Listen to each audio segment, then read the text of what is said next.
দেশের মধ্যে শাস্তি হবে জন্য দেশ ছেড়ে পালাইলা হাসিনা। আমার নামে যত দুর্নাম দিছ, যত কেস দিয়েছ, তত কেস মনে হয় কাউকে দাও নাই, কাউকে গালিগালাজ করো না। আমাকে যতটা গালিগালাজ করছো, আজকে তার ফল। তুমি তো কম চোর না, তোমাকে তো আসল সুদখোরের লিস্টে 1 নম্বরে আছো, বোঝো নাই? আমরা দেশের টাকা চুরি করছি, হ্যাঁ ভালো কথা, চুরি করছি, পদত্যাগ করাইছে ছাত্ররা, হ্যাঁ ভালো হয়েছে, ঠিক আছে। এখন ভালো একটা ব্যক্তি বসাক সরকারের জায়গায়, কাকে বসাইলো? দুশ্চরিত্রা মহিলা পিয়নের দ্বারাই সব কাজ করাইছো। তোমার পিয়নও 400 কোটি টাকার মালিক। হ্যাঁ, তুমি আমাকে বলো চোর। চোর আমাকে বলার আগে নিজের দিকে আঙ্গুল ঘুরাও, ঘুরিয়ে ওই হাজার হাজার কোটি টাকার জবাব দাও। সেই জবাব দিতে তোমাকে বাংলাদেশে আসতে হবে, বোঝো নাই? এমনি এমনি চলে আসবা, প্রশাসনের মাধ্যমেও না, চাপ পড়লে এমনি চলে আসবা বাংলাদেশে। বাংলাদেশে আর আমি কখনোই না, বাংলাদেশ ছাড়ছি মানে কখনোই দেশের মধ্যে আমি পা দেব না। ও বাংলাদেশ আমার জন্য না। যদি আমারই বাংলাদেশ হতো, তাহলে পুরো বাংলাদেশের মানুষ জোট বেঁধে আমাকে পদত্যাগ করে দেশ থেকে বের করে দিত না। দেশ থেকে বের করে দেবার মতো কাজ করলে দেশ থেকে বের করে দেবে না তো কি তোমাকে পুজো করবে হাসিনা? হ্যাঁ, এখন তো দিল্লিতে গিয়ে মোদির পিছন ধরে আসো। কই তোমাকে পৃথিবীর কোনো জায়গায় স্থান দিছে?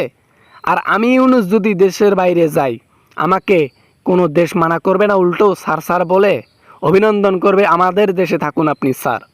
এই সম্মানটা কামিয়েছি আমি। হ্যাঁ, আমার একটা দিক খারাপ, আমি সুদ খাই, আমার ব্যাংকে সুদ খায়, এইটা দিক খারাপ। তাছাড়া আমার কোনো দিক ইনশাল্লাহ খারাপ নাই। ব্যাংকের মাধ্যমে হাজার হাজার কোটি টাকা তুমিও বাংলাদেশ থেকে চুরি করে বিদেশে পাঠাইছো। আমি তোমাকে চিনি তো নাকি? তোমাকে এর জন্য মামলা দিয়েছিলাম, তোমাকে জেলে ঢোকার জন্য ব্যবস্থা করেছিলাম, তোমাকে বাংলাদেশ থেকে বের করে দিয়েছিলাম। আজকে তুমি সরকার, হ্যাঁ?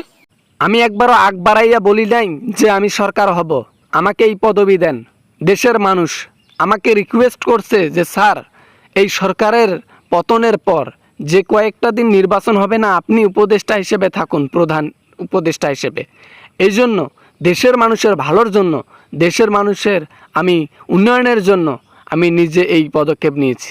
না হলে আমি বেঁচে থাকবো কয়দিন? আমার মরণের কোনো ঠিক নেই, আমার বয়স হয়ে গেছে। টাকা পয়সা ইনকাম করে কি হবে? মরে গেলে একটি পয়সাও নিয়ে যাইতে পারবো না, ঠিক আছে? এই কথা বলে বলে তুমি বাংলাদেশের মানুষের মন ভোলাইছো না?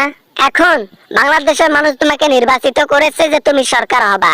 আচ্ছা ভালো কথা, সরকার হও, আমার পিছনে আর লাগালাগি করিও না।